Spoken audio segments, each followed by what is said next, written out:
Ikinatuwa ng fans ng former 21 member na si Sandara Park ang muli niyang pagdalaw sa Pilipinas. Kasalukuyang nasa bansa si Sandara para sa bago niyang endorsement shoot, kung saan kasama rin niya sina Coco Martin, Maris Racal at singer-rapper na si Shanty Dope. Sa eksklusibong panayam ng ABS-CBN kay Sandara, sinabi nitong panandilian lamang ang kanyang pagbisita sa Pilipinas dahil kailangan niya bumalik sa South Korea kung saan siya nakabase at naninirahan.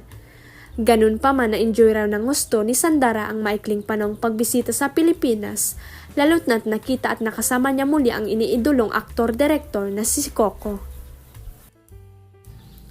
Pag-amin ng K-pop star, noon pa man ay pangarap na niyang makatrabaho si Coco at maging leading man ito. Anya, I have a wish, sana makapag-project kami ni Coco Martin in the future. Sana, I really love his movies, napanood ko lahat ng movies niya. Lalo na yung mga romantic comedy, so sana maging leading man ko siya in the future. Maging si Coco ay nais din niyang makasama si Sandara sa isang proyekto at labis itong ikina-excite ng Korean star na may pusong Pinoy. Ipinost pa ni Sandara sa kanyang Instagram ang litrato niya kasama si Coco na labis ikinatuwa ng kanilang mga tagahanga. Gusto ko and I have a wish, sana magka-project kami ni Coco Martin.